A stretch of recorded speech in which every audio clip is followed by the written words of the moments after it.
രണ്ടാഴ്ചകൾക്ക് ശേഷം സിജോ അങ്ങനെ വീണ്ടും ബിഗ് ബോസിലേക്ക് തിരിച്ചെത്തിയിരിക്കുന്നു. കൺഫെഷൻ റൂമിലൂടെയായിരുന്നു സിജോയുടെ റീ എൻട്രി. കൺഫെഷൻ റൂമിലെത്തിയ സിജോയോട് ബിഗ് ബോസ് സിജോ ഇപ്പോൾ എങ്ങനെയുണ്ട് എന്നാണ് ചോദിച്ചത്.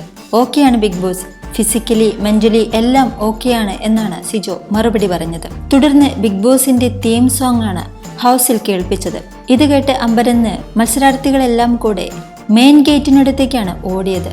കുറച്ചു സമയത്തിന് ശേഷം ഡോർ ഓപ്പൺ ചെയ്തപ്പോൾ വെൽക്കം ബാക്ക് എന്ന ബാനറുമായി രണ്ടുപേരാണ് അകത്തേക്ക് കടന്നു വന്നത്.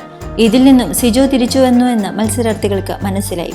ശേഷം കൺഫെഷൻ റൂമിലൂടെ സിജോ ബിഗ് ബോസ് വീടിനുള്ളിലേക്ക് എത്തി. മത്സരാർത്ഥികൾക്കായി ഒരു സ്നേഹ സമ്മാനവും കൊണ്ടാണ് സിജോ വന്നത്. വന്നയുടനെ തന്നെ എല്ലാവരും സിജോയെ കെട്ടിപ്പിടിച്ച് വെൽക്കം ചെയ്തു.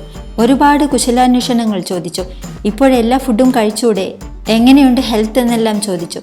എല്ലാ ഭക്ഷണവും കഴിക്കാം, പക്ഷേ കുറച്ച് സമയമെടുത്തേ കഴിക്കാൻ പറ്റൂ എന്ന് സിജോ മറുപടി പറഞ്ഞു.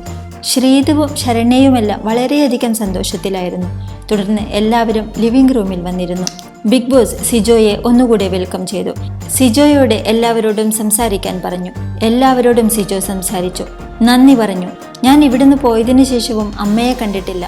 ചെന്നൈയിൽ തന്നെയായിരുന്നു ഞാൻ ഉണ്ടായിരുന്നത്. എന്നെ ഇഷ്ടപ്പെടുന്ന എല്ലാവരോടും നന്ദി പറയുന്നു. BB ടീമിനോട് പ്രത്യേകിച്ച് നന്ദി പറയുന്നു. ഹോസ്പിറ്റലിലെ ഡോക്ടറും നഴ്സുമെല്ലാം എന്നെ അണ്ണ എന്നായിരുന്നു വിളിച്ചിരുന്നത്.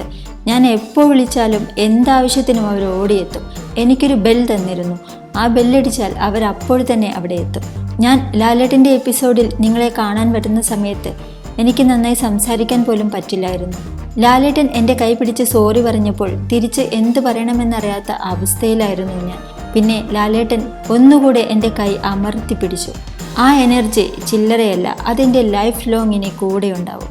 പണ്ട് ഹൗസിലുള്ളപ്പോൾ ഞാൻ പറയുമായിരുന്നു ഞാനൊരു തീപ്പൊരി ആയിട്ടാണ് വന്നത് എന്ന്. എന്നാൽ ഇപ്പോൾ ഞാൻ വന്നത് അങ്ങനെയല്ല, കാട്ടുതീയായാണ് വന്നത്.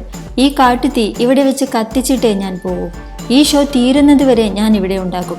എൻ്റെ ആരോഗ്യനില വെച്ച് ആരും എന്നെ സിമ്പതിയോടെ കാണണ്ട.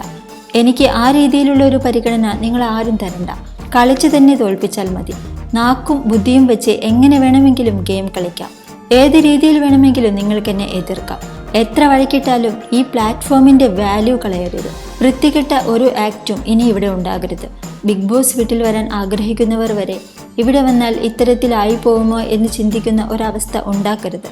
എപ്പോഴും ഫിസിക്കലി മറ്റൊരാളെ മാനിക്കുക. ഞാനൊരു അധ്യാപകൻ കൂടിയാണ്. ഞാനും ഇനി ഈ മാന്യത കാണിക്കും. നിങ്ങളെല്ലാവരും എൻ്റെ സുഹൃത്തുക്കളാണ്. പക്ഷേ എല്ലാവരുമായി ഞാൻ ഫൈറ്റ് ചെയ്യും. ജയിക്കാൻ വേണ്ടി ഏതറ്റം വരെയും ഞാൻ പോരാടും. സിജോ ഇവിടെ നിന്ന് ഇറങ്ങിപ്പോകുമ്പോൾ നെക്സ്റ്റ് ടീമിലായിരുന്നു ഉണ്ടായിരുന്നത്. അതുകൊണ്ട് തന്നെ വീണ്ടും സിജോയെ നെക്സ്റ്റ് ടീമിലേക്ക് തന്നെയാണ് ക്യാപ്റ്റനായ ശ്രീതു നിർദ്ദേശിച്ചത്.